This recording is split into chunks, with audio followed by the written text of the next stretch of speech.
સુરતમાં KP Sanghvi company સામે હીરા વેપારીઓના આંદોલનનો અંત આવ્યો છે। ધારાસભ્ય વિનુ મોરડિયા, પ્રવીણ ઘોઘારીએ કંપની ડાયરેક્ટરો સાથે યોજી હતી બેઠક।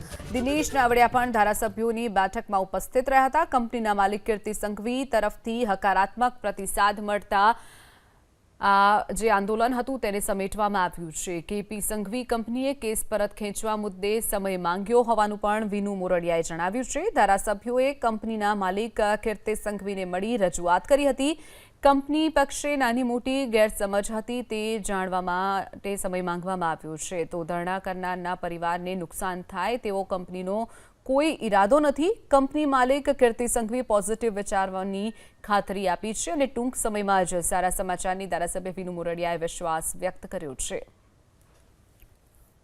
સુરત શહેરમાં કેપી સંઘવી ડાયમંડની સામે ધરણા થઈ રહ્યા હતા, એમાં સારા સંકેત મળી રહ્યા છે। કીર્તિભાઈ સંઘવી અને ધારાસભ્યો વચ્ચે એક બેઠક થઈ છે અને માર્ગ કાઢવાનો પ્રયાસ કરવામાં આવી રહ્યો છે। આપણી સાથે વિનુભાઈ મોરડિયા, શું મુદ્દાઓ ચર્ચવામાં આવ્યા, કઈ રીતની બેઠક હતી? જે પ્રકારે ગઈકાલે હું એ ધરણા પર બેઠા હતા ત્યાં હું એમને મળવા ગયો હતો અને એમની જે રજૂઆત હતી મેં બધી સાંભળી કે અત્યાર સુધીની જે ઘટના બની છે, પરંતુ વન સાઇડ સાંભળેથી બધી જ વાત સ્પષ્ટ કે એક હોય એવું બને નહીં। એટલા માટે અમારી ઈચ્છા હતી કે જે પક્ષકાર છે તો એમને પણ મળવું જોઈએ। એટલે કીર્તિભાઈ શાહ, કેપી સંઘવી મોટી નામચીન કંપની છે અને મને ખ્યાલ છે, એટલે મને એવું લાગ્યું કે અમારે લોકોએ એને મળવું જોઈએ। કુમારભાઈ ગેરહાજર હતા, એ 12 ગામ હતા, પણ પરંતુ એની સાથે અમે વાતચીતમાં હતા। હું, પ્રવીણભાઈ ઘોઘારી, દિનેશભાઈ નાવડિયા અને વાતચીતમાં કાંતિભાઈ પણ સાથે, પણ બેઠકની અંદર મિટિંગમાં નહોતા, પરંતુ આખા મામલામાં આ મધ્યસ્થી કરવામાં સહયોગમાં કાંતિભાઈ પણ ખરા। એટલે અમે વાતચીત કરી, એમને રૂબરૂ મળ્યા, કારણ કે મળ્યા વગર કાંઈ એનો નિકાલ નહીં આવે। કોઈ પણ વાતનો ચર્ચા દ્વારા નિકાલ આવે।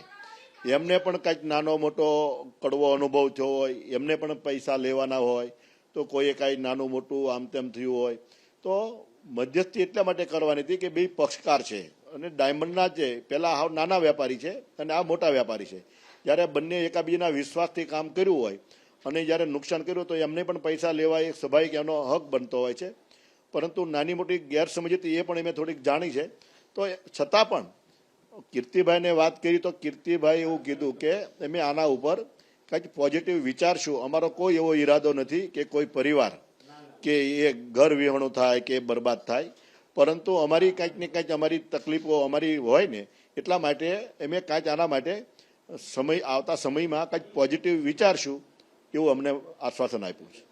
જે રીતે ચર્ચાઓ ચાલી રહી હતી તેમાં એ લાગે છે કે સમગ્ર ધરણા છે એ સમેટાઈ જશે અને હવે પછી શુભ સંકેત મળી રહ્યા?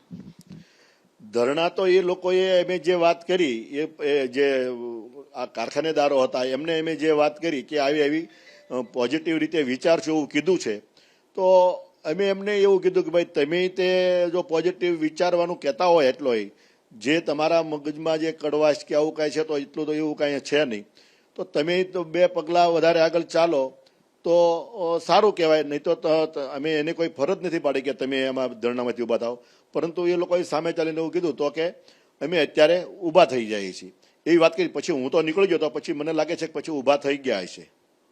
શું લાગી રહ્યું છે આ સમગ્ર મામલામાં સારા સમાચાર મળશે? હું તો આશાવાદી છું હંમેશા, અને હું ગયો ત્યારથી અપેક્ષા તો એ જ હોય કે આમાં કાંઈ રિઝલ્ટ આવે। અને કુદરત, ઈશ્વર જ્યારે આપણી સાથે હોય, સારા કામ કરવા જાઓ ત્યારે ઈશ્વર હંમેશા આપણી સાથે રહેતું હોય છે। વ્યક્તિને પણ ઈશ્વર જ્યારે કામ કરવામાં સંકેતો આપણને આપતું હોય, હું આશા રાખું અને અપેક્ષા પણ રાખું કે આના શુભ સમાચાર આપણને આવનારા દિવસોમાં મળે। તો બિલકુલ વિનુભાઈ મોરડિયા ધારાસભ્ય સહિત અન્ય ધારાસભ્યોની સાથે બેઠક થઈ અને સારા સમાચાર મળવાના સંકેત મળી રહ્યા છે। કેમેરામેન રાકેશ પાનવાલા સાથે ધનરાજ બાગલે, એબીપી અસ્મિતા, સુરત।